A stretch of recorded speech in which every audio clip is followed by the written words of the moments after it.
कर्मयोग in life में आप सभी का स्वागत है। आज हम लोग चर्चा करेंगे कि भगवान कब अवतार लेते हैं और भगवान के अवतार लेने का कारण क्या है। तो ये गीता का बहुत महत्वपूर्ण श्लोक है और ये भगवान खुद जो है सबसे प्रॉमिस कर रहे हैं कि मैं आऊँगा, अगर मेरी ज़रूरत पड़ेगी तो मैं अवतार लूँगा। उसका कारण क्या है इस श्लोक में बता रहे हैं भगवान। तो इस भगवत गीता के चौथे अध्याय का ये 7 नंबर श्लोक है। हे भारत, जब जब धर्म की हानि और अधर्म की वृद्धि होती है तब तब ही मैं अपने रूप को रचता हूँ, अर्थात साकार रूप से लोगों के सम्मुख प्रकट होता हूँ।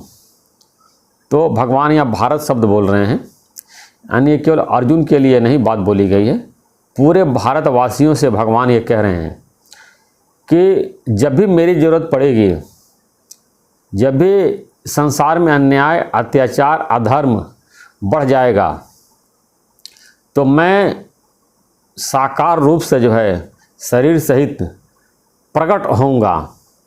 भगवान जो है पैदा नहीं होते हैं, भगवान प्रकट होते हैं, अवतार लेते हैं।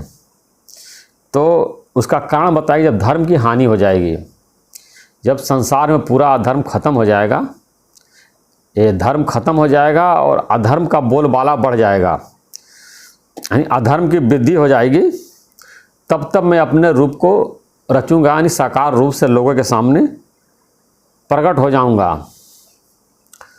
तो भगवान जो रावण को मारने के लिए अवतार लिया था तो बहुत अधर्मी था, भगवान को नहीं मानता था और अपना ही राज्य जो चलाना चाहता था। और अब देखिए, दूसरे की पत्नी को हरण करना कितना बड़ा ये पाप का कार्य था। जो पूरा राक्षस प्रवृत्ति पूरा वो लंका में फैलाए हुए था और धीरे धीरे उसका असर जो है और जगह फैल रहा था। समुद्र इस पार जो है, जो वो था क्या, अंगद का पिता बाली था, अपने भाई को पत्नी को रखे हुए था, भाई को भगा दिए था। तो अपने सगे भाई के पत्नी को रख लेना कितनी बड़ी जो है ये अधर्म की बात है। और या कंस था या दुर्योधन था, कितने पापी लोग थे, जो है पूरा अत्याचार उसमें चरम पे था।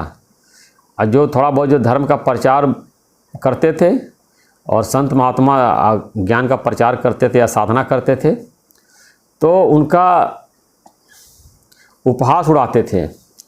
त्रेता युग में राक्षसों ने क्या किया था कि इतने साधु संत भगवान की तपस्या करते थे, उनके हत्या करके हड्डी का पूरा कंकाल का जो है पूरा ढेर लगा दिया था। तो इन सब अधर्मियों को मारने के लिए भगवान ने अवतार लिया, राम के रूप में आए और रावण को मारा, सारे राक्षसों को मारा, विनाश किया, एक तरह से पूरे धरती की सफाई कर दी उन्होंने। या कृष्ण के रूप में अवतार लिया, आकर के जो है कंस का जो है उसने भगवान ने विनाश किया और फिर दुर्योधन का विनाश किया और जो जितने अधर्मी राजा थे सबको भगवान ने नष्ट किया और धर्म की और सभ्य समाज की अच्छी प्रकार से भगवान ने स्थापना किया।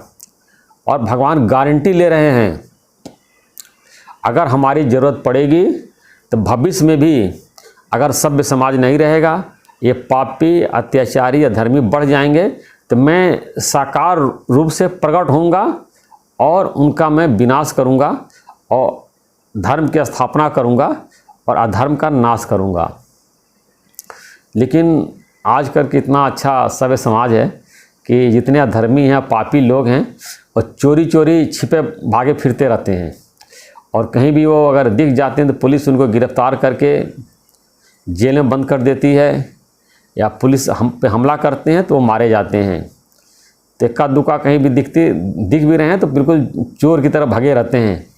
एक प्रकार का इस समय सभ्य समाज है और अपने समस्याओं का आप जो पुलिस में कंप्लेन कर सकते हैं, डीएम के यहाँ कंप्लेन कर सकते हैं, कोड बना हुआ है और एक से बढ़कर एक जांच एजेंसी है और पूरी उसकी बारीकी से जांच होती है और जो दोषी होता है उसको सज़ा मिलती है।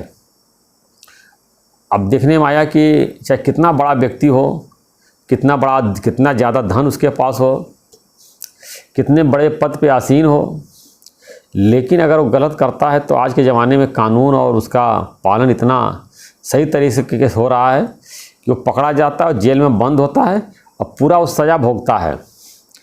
तो इस तरह से बिल्कुल सही तरह से जो है नियम के अनुसार, कानून के अनुसार पूरा देश और दुनिया चल रहा है। और भारत के संविधान के अनुसार सबको भाषण अभिव्यक्ति की स्वतंत्रता मिली हुई है। आप जो है अपने विचारों को व्यक्त कर सकते हैं, बोल सकते हैं, और धार्मिक स्वतंत्रता आपका मौलिक अधिकार है, यानी कि कोई भी धर्म आप मान सकते हैं, उसका आप प्रचार कर सकते हैं। तो सरकार के द्वारा और कानून के द्वारा, संविधान के द्वारा भी धर्म की रक्षा की गई है और सबको धार्मिक अधिकार दिए गए हैं। उस ज़माने में जो रावण बोलता था वही धर्म है, या कंस दुर्योधन के इनके अपने धर्म थे जो है, अधर्म का ही इन लोगों ने धर्म मान लिया था और अपने अनुसार अन्याय अत्याचार पे लोग उतारू हो गए थे। तो भगवान को अवतार लेना पड़ा, यानी दुष्ट राक्षसों का वध करना पड़ा और धरती को अन्याय अत्याचार मुक्त बनाया। लेकिन आजकल जो है बहुत सही से चल रहा है और सारी जो धर्म की संस्थाएं हैं सब लोग फ्री होकर के ज्ञान का, धर्म का प्रचार कर रहे हैं। सबको आज़ादी है और किसी के द्वारा उसमें बाधा नहीं पहुंचाई जा रही है। तो ये देश और दुनिया बहुत अच्छे से तरह से चल रहा है कि भगवान को इसमें कोई अवतार लेने की ज़रूरत नहीं है। लेकिन हम भक्तों की ये इच्छा है कि भगवान धरती पावें, अवतार लें और फिर से जो है सबको ज्ञान सुनावें और सबको सदाचार के मार्ग पे ले चलें, और हम लोग जो है उनके कर्मों का, आचरणों का अनुकरण करें। और कभी कभी ऐसा होता है कि जो लोग मोक्ष प्राप्त कर लिए हैं, मुक्त हो गए हैं, या जो परम धाम में रहते हैं या भगवान के स्वरूप को प्राप्त कर लिया है, तो भगवान के आज्ञा से वो लोग भी धरती पे आते हैं और ज्ञान का प्रचार करते हैं। जो गीता में, रामायण में भगवान ने पहले से जो ज्ञान सबको बता रखा है, उसी ज्ञान को दोबारा से जो है सबको बताते हैं, प्रचार करते हैं, समझाते हैं। या देखिए रिफ्रेश कोर्स होता है कि कोर्स का बाद में बीच में रिवीजन हो जाए, भूल न जाए।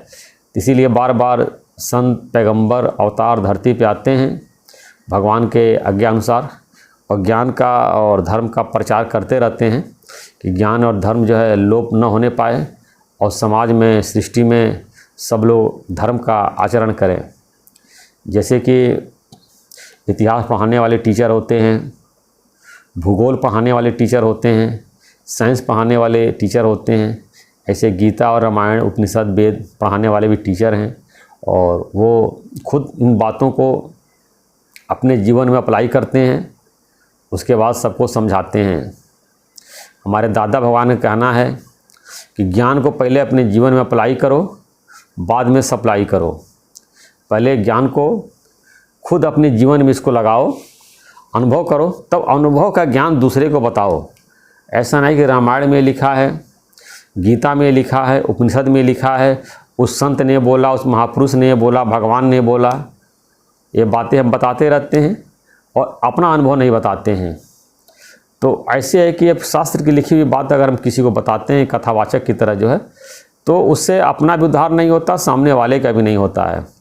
लेकिन ज्ञान की बातों को जो अपने जीवन में पहले अप्लाई कर लेते हैं, उसके बाद सप्लाई करते हैं, तो सामने वाले के ऊपर असर करता है। जब तक ज्ञान की बातों का खुद अनुभव नहीं करेंगे, ऐसे लोगों को बताने लगेंगे, तो ये उसके ऊपर उसका असर नहीं होगा।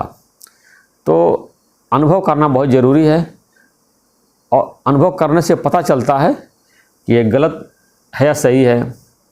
एक जो बहुत कॉमन दृष्टांत सब लोगों को पता है कि एक माता, उसका बच्चा बहुत गुड़ खाता था। एक जो संत के पास ले गई, कही कि मेरा बच्चा बहुत गुड़ खाता है। तो संत ने कहा ठीक है, 1 हफ्ते बाद ले आना, मैं उसको फिर समझाऊंगा। तो माता 1 हफ्ते बाद फिर अपने बच्चे को ले गई संत के पास। तो संत ने कहा बेटा गुड़ नहीं खा, वो गुड़ खाना बहुत ख़राब चीज़ होती है, दांत में कीड़े पड़ जाएंगे और डायबिटीज़ होती है। तो माता ने कहा ये बात तो आप 1 हफ्ते पहले भी बता सकते थे। तो संत ने कहा 1 हफ्ता पहले भी मैं गुड़ खाता था, और जब पहले मैंने इसको अपने ऊपर अप्लाई किया, गुड़ खाना छोड़ दिया, तब पता चला गुड़ न खाने के फ़ायदे हैं, और तब हमने तुम्हारे बच्चे को बताया तो ये असर होगा। अगर मैं पहले बताता तो तुम्हारा बच्चा गुड़ खाना कभी नहीं छोड़ता, इसके ऊपर असर नहीं होता। तो पहले मैंने खुद गुड़ खाना छोड़ा, उसके बाद तुम्हारे बच्चे को बताया, तब इसको असर होगा, ये भी गुड़ खाना छोड़ेगा।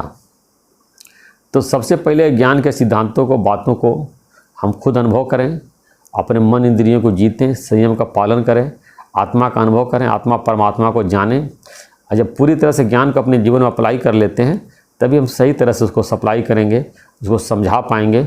और जब हमारे जीवन अप्लाई नहीं सही होगी तो सप्लाई भी सही से नहीं हो पाएगी, और शास्त्र की ज्ञान ऐसे रहेगा एक आजीविका का साधन।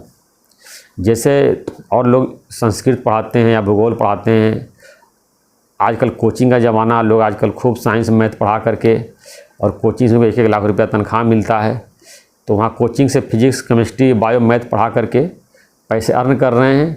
और लोग जो है धर्म, जो है रामायण, वेद और शास्त्र पढ़ा करके अपना आजीविका का साधन चलाते हैं, पेट पालते हैं। न उनका भला होता है न सामने वाले का भला होता है, क्योंकि उन बातों को खुद वो सही नहीं मान रहे, अपने जीवन में अप्लाई नहीं कर रहे हैं, तो सामने वाला कैसे अप्लाई करेगा। तो ज्ञान को जो है सबसे पहले अपने जीवन में अप्लाई करना है। अगर हमने मोक्ष को नहीं प्राप्त किया, हमने मुक्ति को नहीं प्राप्त की, हम संसार से नहीं तरे, तो औरों को हम कैसे तार सकते हैं। इसीलिए कबीरदास ने बोला है, बंधे को बंधा मिले छूटे कौन उपाय, बंधे को बंधा मिले छूटे कौन उपाय, सेवा का निर्बंध की पल में दे छुड़ाए। जब बंधे को बंधा मिलता है, यानी जो खुद मुक्त नहीं है और सामने वाला भी जो मुक्त नहीं मिलता, तो कैसे उसको मुक्त कर सकता है। लेकिन सेवा का निर्बंध की, जो बंधन से छूटा हुआ, मुक्ति से छूटा हुआ है, जब उसकी हम सेवा करते, उसके शरण में रहते हैं, तो पल में दियो छुड़ाए। तो कोई छूटा हुआ तो हमको भी छुड़ा देता है, हमको भी मुक्त कर देता है।